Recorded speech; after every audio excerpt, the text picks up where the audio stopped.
July 26, 1944, 28,000 feet above Munich, Germany. Major Walter Nowotny pulled back on the throttle of his Messerschmitt Me-262, feeling the twin Jumo 004 turbojets respond with a power that still astonished him after 2 weeks of test flights. Through the armoured glass canopy, he spotted the contrails of a B-17 formation escorted by P-51 Mustangs, the silver American fighters weaving protective patterns around their charges. Nowotny, holder of the Knight's Cross with oak leaves, swords and diamonds, had 250 victories on the Eastern Front. He understood aerial combat as intimately as a surgeon understood anatomy, yet nothing in his extensive experience had prepared him for what he was about to demonstrate. He pushed the throttles forward, and the acceleration pressed him back into his seat with force no propeller-driven aircraft could match. The airspeed indicator climbed past 500 miles per hour, then 520, then 540. The Mustangs below were cruising at perhaps 350 miles per hour, their maximum speed barely exceeding 440 in level flight. Nowotny was approaching them nearly 100 miles per hour faster than their absolute maximum capability. He selected his first target, a P-51 flying top cover, and dove. Lieutenant Robert Johnson of the 357th Fighter Group had seen everything the Luftwaffe could throw at Allied formations. He had survived 200 bullet holes in his P-47 Thunderbolt the previous year, an encounter that made him legendary among American pilots. He had fought Focke-Wulf 190 and Messerschmitt 109, learning their capabilities and vulnerabilities. He considered himself prepared for anything the Germans possessed. He was catastrophically wrong. The radio call came from Blue 3, his wingman. "Bandit high, 11 o'clock, coming fast." Johnson looked up and spotted what appeared to be a German fighter diving toward the formation. Nothing unusual about that. He began the standard defensive maneuver, a climbing turn that would force the attacking fighter to lead his target through a difficult deflection shot. Then he noticed something impossible. The German fighter wasn't slowing down in the dive. Every piston-engine fighter Johnson had ever encountered, including his own Mustang, lost speed rapidly when pulling out of a dive due to increased drag and the limitations of propeller efficiency. This aircraft was accelerating through the dive, its speed increasing as it approached. Johnson's wingman called again, his voice tight with confusion. "He's not pulling out. He's still accelerating. Christ, look at him go." The Messerschmitt flashed past Johnson's flight so quickly that he barely registered its silhouette. No propeller. Twin engines mounted under swept wings, a shape unlike any aircraft he'd seen. The speed was incomprehensible. Johnson estimated the German fighter had been travelling at least 500 miles per hour, perhaps 550 speeds that existing aviation theory said were impossible for sustained flight. His Mustang's maximum dive speed before encountering compressibility problems that could tear the aircraft apart was approximately 500 miles per hour, achieved only in near vertical dives. This German aircraft had maintained 520 miles per hour in level flight after pulling out of its attack dive. The implications were staggering. Johnson watched the German fighter climb away from the formation, still accelerating, reaching an altitude of 35,000 feet in what seemed like seconds. Johnson's Mustang, already at its service ceiling of 28,000 feet, couldn't follow. The German pilot could engage at will, attack from any angle, and disengage whenever threatened. Every tactical advantage American pilots had developed over 3 years of combat had just become worthless against this new aircraft. Major Nowotny climbed back to 40,000 feet, an altitude where the thin air made his jet engine slightly less efficient, but still far more capable than any piston engine. He had fired only a brief burst during his first pass, more to announce his presence than to achieve kills. The psychological impact was the goal of this demonstration flight. Let the Americans see what they faced. Let them report to their commanders that the Luftwaffe possessed aircraft against which their tactical superiority meant nothing. He selected another target, a P-51 that had separated slightly from its squadron while investigating his first pass. Nowotny dove again, this time approaching from directly astern, a position American pilots called the 6 o'clock. The Mustang pilot, finally recognizing the threat, broke hard left, pulling maximum G-forces in a desperate evasive turn. Against a Focke-Wulf 190 or Messerschmitt 109, This maneuver would have forced the attacker to either break off or attempt a difficult low-speed turn fight, where American pilots held advantages. Against the Me-262, it was futile. Nowotny simply continued straight, his higher speed carrying him past the turning Mustang in seconds. He barely needed to adjust his aim. The 430mm Mk-108 cannons in the Me-262's nose fired with a distinctive thump, each shell weighing over 1 pound and carrying enough explosive to destroy an aircraft with a single hit. The Mustang's tail section disintegrated. The American pilot, if he was lucky, had perhaps 2 seconds to recognize he'd been hit before his aircraft entered an uncontrollable spin.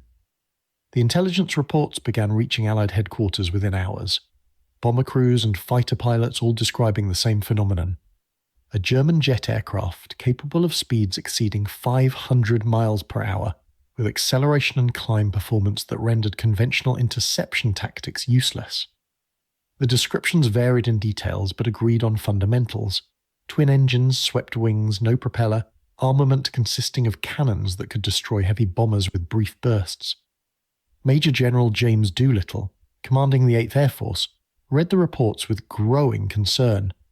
The strategic bombing campaign that was systematically destroying Germany's industrial capacity depended on fighter escort providing protection against Luftwaffe interceptors.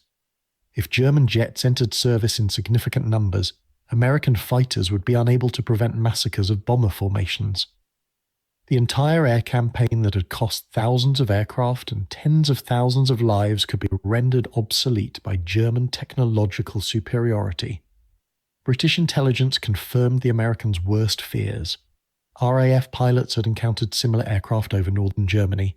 The Royal Aircraft Establishment at Farnborough received gun camera footage showing an aircraft matching the American descriptions. Aerodynamics experts analysed the footage and delivered disturbing conclusions. The aircraft appeared to be powered by turbojet engines, a technology British and American engineers were developing, but had not yet perfected for operational use. The German jets possessed performance characteristics that exceeded Allied projections by at least 2 years. The Messerschmitt Me-262 represented the culmination of German jet development that had begun in 1938, 5 years before the first Allied jet flew. Willy Messerschmitt's team had designed an aircraft around the Junkers Jumo 004 turbojet engine, achieving first flight on July 18, 1942. The test program revealed an aircraft with revolutionary performance: maximum speed of 540 miles per hour, faster than any Allied fighter by nearly 100 miles per hour, service ceiling of 37,565 feet, higher than Allied fighters could effectively operate, rate of climb exceeding 3,900 feet per minute, double that of the best piston-engine fighters, acceleration that allowed rapid energy changes impossible for conventional aircraft. The armament of 4 Mk-108 cannons, firing 30mm high-explosive shells, proved devastating against Allied bombers. A single hit from these weapons could sever a bomber's wing or destroy its fuselage. The Me-262 carried 360 rounds total, enough for multiple effective firing passes. Later variants would add 24 R4M unguided rockets, each capable of destroying a heavy bomber with a single hit. Adolf Galland, General of Fighters, and one of Germany's most successful aces with 104 victories, flew the Me-262 in May 1943 and immediately recognized its potential. He told Reichsmarschall Hermann Göring that the Me-262 was like flying on the wings of an angel, capable of dominating Allied aircraft through sheer performance superiority. Galland recommended immediate mass production, arguing that 300 Me-262 could clear the skies of American bombers within weeks. Hitler's interference nearly destroyed the program. The Führer, obsessed with retaliation for Allied bombing, demanded the Me-262 be developed as a fighter bomber rather than an interceptor. This requirement added months to development while engineers struggled to make the aircraft carry bombs without compromising its speed. Production delays caused by Allied bombing of German industry meant the Me-262 didn't enter significant service until July 1944, nearly 2 years after its first flight. Had production begun in 1943 as Galland recommended, the air war over Germany might have taken a catastrophically different direction for Allied forces. Lieutenant Urban Drew of the 361st Fighter Group encountered ME-262 on October 7, 1944, during an escort mission over Germany. His flight was returning from bomber escort when ground control reported enemy jets in the area. Drew spotted two Me-262 approximately 5,000 feet below his position, apparently preparing to land at their base. For the first time, Allied pilots recognized the German jet's critical vulnerability. The Jumo 004 engines required careful throttle management during landing approaches. Rapid throttle changes could cause compressor stalls or engine fires. Pilots had to maintain steady power settings, making their flight path predictable. Additionally, the Me-262's high landing speed, approximately 120 miles per hour compared to 100 for most Allied fighters, meant German pilots had to commit to landing approaches from greater distances. Drew dove on the landing Me-262, his Mustang's speed in the dive temporarily matching the jet's slower approach speeds. He opened fire on the lead Me-262 from 400 yards, observing hits on the fuselage and engines. The German jet crashed short of the runway, its pilot killed instantly. Drew's wingman destroyed the second Me-262 moments later, using the same tactic. Within hours, every Allied fighter group in the European theatre received urgent instructions: hunt Me-262 at their bases. The jets were vulnerable during takeoff and landing, when their speed advantage disappeared and their engines couldn't provide rapid acceleration for evasive maneuvers. The tactic of attacking jets during their most vulnerable moments became standard Allied doctrine. Fighter groups assigned specific squadrons to patrol known Me-262 bases, waiting for the German jets to land when fuel or ammunition ran low. The results were devastating for the Luftwaffe. Major Walter Nowotny, the pilot who had terrified Allied pilots during the Me-262's combat debut, fell victim to this tactic on November 8, 1944. Returning to his base at Achmer after engaging American bombers, Nowotny's Me-262 was attacked by P-51s from the 357th Fighter Group while attempting to land.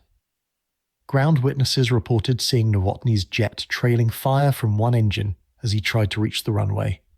The aircraft crashed and exploded, killing Germany's most successful jet pilot with 258 total victories.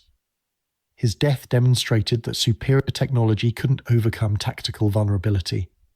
The Germans attempted various countermeasures. They ringed jet bases with concentrated anti-aircraft defences, creating protective corridors for landing aircraft.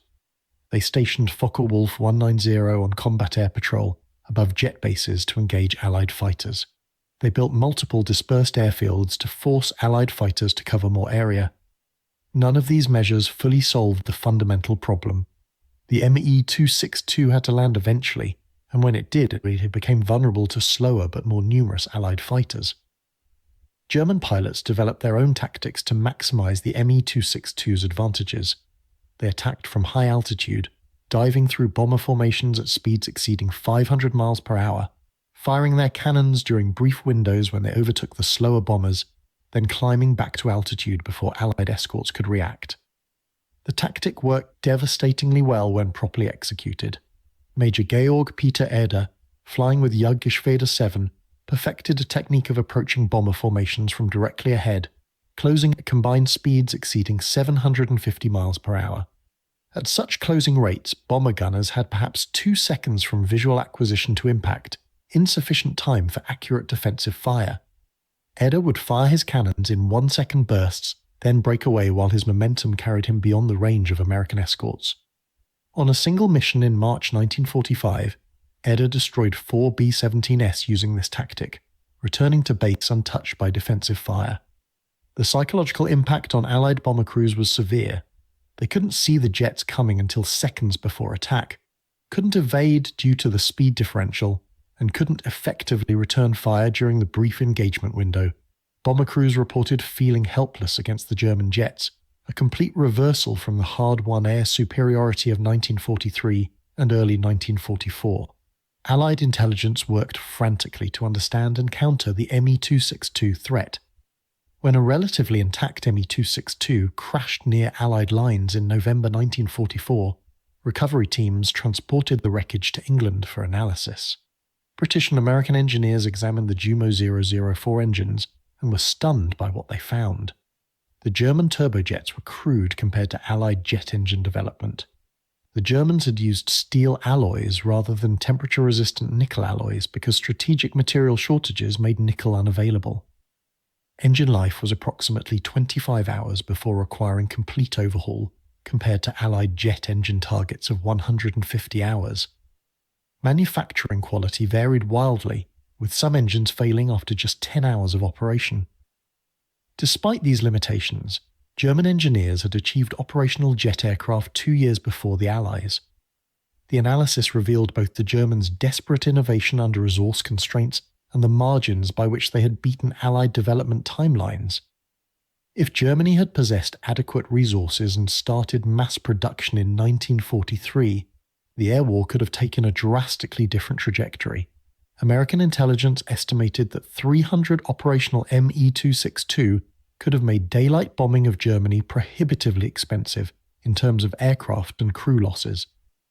The reality of Me-262 deployment fell far short of its potential due to Germany's collapsing infrastructure. Total production reached approximately 1,430 aircraft, but never more than 200 were operational simultaneously. Fuel shortages grounded jets that lacked aviation gasoline for their auxiliary piston-engine starters. Trained pilots were scarce, as the Me-262 required completely different flying techniques than conventional fighters. Allied bombing had destroyed much of Germany's transportation network, making it difficult to move completed aircraft from factories to operational bases. Spare parts were chronically unavailable, meaning minor damage that would sideline an aircraft for days in 1943 could ground Me-262 for weeks or permanently. The approximately 100 Me-262 that were operational at any given time during late 1944 and early 1945 nonetheless achieved remarkable results. Jagdgeschwader 7, the first operational Me-262 fighter wing, claimed over 400 Allied aircraft destroyed against approximately 100 Me-262 lost to all causes. This 4-to-1 exchange ratio would have been catastrophic for Allied air forces if sustained across larger numbers of German jets.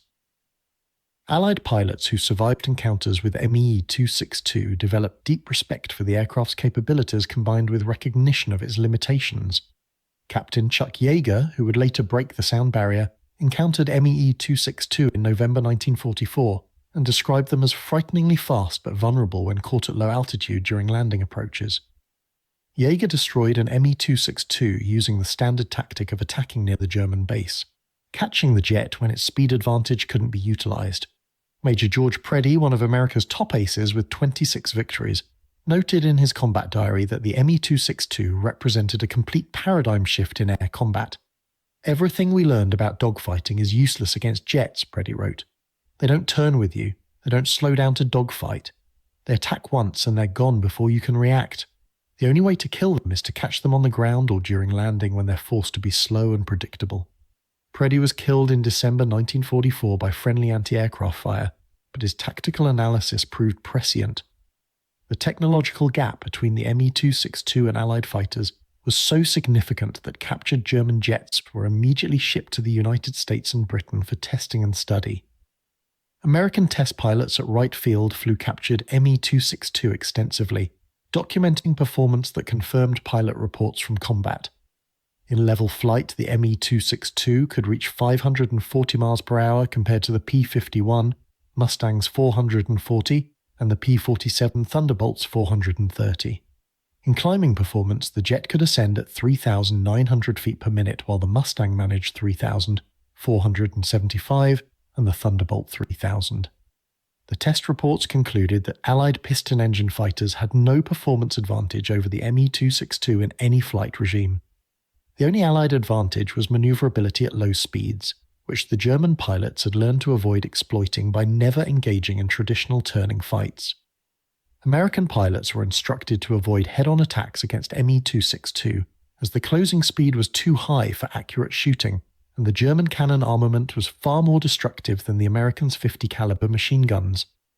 They were told to never attempt to chase Me-262 in level flight or climbs, as the speed differential made catching the jets impossible. Instead, pilots were instructed to loiter near known Me-262 bases and attack only during the landing phase when the German jets were most vulnerable. Production of Allied jet fighters accelerated as the Me-262 threat became clear, though none would see significant combat in the European theatre. The British Gloucester Meteor, operational from July 1944, was deliberately kept away from areas where it might be captured by Germans who could copy its more advanced Rolls-Royce engines. The American Lockheed P-80 Shooting Star, which first flew in January 1944, didn't reach Europe before the war ended.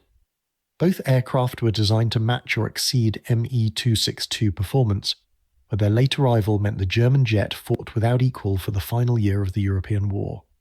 The P-80, when eventually tested against captured Me-262 in mock combat, proved superior in most performance categories. American engines using temperature-resistant alloys were more reliable and powerful than German steel engines. American manufacturing quality was consistent, while German quality varied wildly due to use of slave labor and dispersed production facilities. But these advantages arrived too late to matter in the European conflict. The Me-262 had demonstrated that jet propulsion was the future of fighter aircraft, and the nation that deployed operational jets first gained an overwhelming tactical advantage. As Germany collapsed in April and May 1945, Me-262 operations became increasingly desperate. Fuel shortages limited jets to single sorties before basing became impossible due to advancing Allied ground forces. Pilot losses, always difficult to replace, became catastrophic as training programs ceased to function. Adolf Galland, removed from command of the German fighter force due to conflicts with Goering, formed a last-ditch unit called JV-44 composed entirely of experienced aces flying Me-262. The unit included some of Germany's most successful pilots, men with hundreds of victories between them. Galland's plan was to demonstrate what properly trained and led Me-262 pilots could achieve, hoping to vindicate his earlier recommendations for mass jet fighter production. JV-44 operated from April 1945 until Germany's surrender, claiming approximately 50 Allied aircraft destroyed against minimal losses. The unit proved that experienced pilots in superior aircraft could achieve remarkable results even when facing overwhelming numerical disadvantage. But the demonstration came far too late to affect the war's outcome. Allied pilots who encountered JV-44's jets during the final weeks of combat reported a qualitative difference from earlier Me-262 encounters. These German pilots used their aircraft's performance advantages with precision, attacking only when conditions favoured them and refusing to be drawn into unfavourable engagements. Lieutenant Colonel Jack Warren, commanding a P-51 squadron, noted in April 1945 that the German jets they were facing seemed to be flown by pilots who understood every nuance of their aircraft's capabilities. Unlike earlier encounters where some Me-262 pilots had made mistakes that allowed Allied fighters to score kills, JV-44's pilots were nearly invulnerable. Warren's squadron lost 3 Mustangs to Me-262 in 10 days without scoring a single confirmed kill against the German jets. Only the capture of JV-44's base by advancing American ground forces ended the unit's operations. Several Me-262 were found intact, fueled and armed, but abandoned when Allied tanks reached the airfield. The final tally of Me-262 operations revealed both the aircraft's potential and the limitations imposed by Germany's strategic situation. Of approximately 1,430 Me-262 produced, only about 200 to 300 ever saw combat operations. These aircraft claimed between 542 and 745 Allied aircraft destroyed, with exact numbers disputed due to incomplete German records and overclaiming by both sides. Against these claims, approximately 100 Me-262 were confirmed lost in air-to-air combat, with another 200 or more destroyed on the ground or during landing and takeoff phases when Allied fighters exploited their vulnerability. The exchange ratio of roughly 4-to-1 or better in favour of the Me-262 would have been unsustainable for Allied air forces if German production had matched Allied output. The approximately 100 Me-262 operational in late 1944 achieved disproportionate results. If Germany had deployed 500 or 1,000 jets as Galland had recommended, the strategic bombing campaign might have become impossible to sustain. American pilots who survived the war carried with them recognition that they had faced technologically superior aircraft flown by increasingly desperate but skilled opponents. The tactical solutions developed to counter the Me-262, particularly the practice of attacking during landing and takeoff, established doctrine that continued into the jet age. Air superiority required not just technological parity but numerical superiority sufficient to maintain constant coverage of enemy bases. The lessons learned fighting Me-262 influenced American jet fighters' development for decades. The importance of high thrust-to-weight ratios for rapid acceleration, the necessity of high-speed performance even at the cost of low-speed maneuverability, the value of heavy cannon armament over rifle-caliber machine guns, all became standard features of post-war American jet fighters directly traceable to Me-262 combat experience. The Korean War would see American and Soviet jet fighters incorporating design philosophies developed in response to the Me-262's revolutionary performance. German test pilots who flew both Me-262 and captured Allied fighters confirmed what combat had demonstrated. Hans Fay, who tested Allied aircraft at the Luftwaffe's Evaluation Center, reported that no Allied piston-engine fighter could match the Me-262's performance in any category except low-speed turning radius. The Americans' P-51 Mustang was an excellent aircraft, Fay noted, but it belonged to an earlier generation of technology. Fighting a Mustang in an Me-262 was like fighting a biplane in a Mustang. The performance differential was that significant. These assessments, recorded before Germany's surrender, provided confirmation free from post-war bias that the Me-262 represented a genuine technological leap that Allied aircraft couldn't counter through improved tactics or pilot skill alone. Only numerical superiority and exploitation of unavoidable vulnerabilities during takeoff and landing allowed Allied pilots to neutralize the German jet threat. The strategic implications of the Me-262 extended far beyond its actual combat impact. The aircraft demonstrated that technological innovation could potentially offset numerical and industrial disadvantages if deployed early enough and in sufficient quantities. This lesson would drive Cold War arms races as both superpowers sought technological edges that could provide decisive advantages. The reality that Germany came within perhaps 18 months of deploying operational jets in sufficient numbers to make strategic bombing impossibly expensive haunted Allied planners. If German jet development had begun earlier, if Hitler hadn't insisted on fighter-bomber modifications that delayed production, if Allied bombing hadn't disrupted German industry, the air war over Germany could have ended very differently. These counterfactuals influenced post-war military planning, encouraging massive investments in jet technology and rapid development cycles to prevent adversaries from achieving similar technological surprise. The Me-262's combat debut on July 26, 1944, when Major Walter Nowotny stunned Allied pilots with impossible speed and performance, marked the beginning of the jet age in combat aviation. The psychological shock experienced by Lieutenant Robert Johnson and thousands of other Allied pilots encountering aircraft 100 miles per hour faster than anything they had seen created recognition that warfare had fundamentally changed. The temporary Allied response of attacking during vulnerable landing phases represented tactical adaptation to technological inferiority, a position Allied forces had rarely found themselves in during World War II.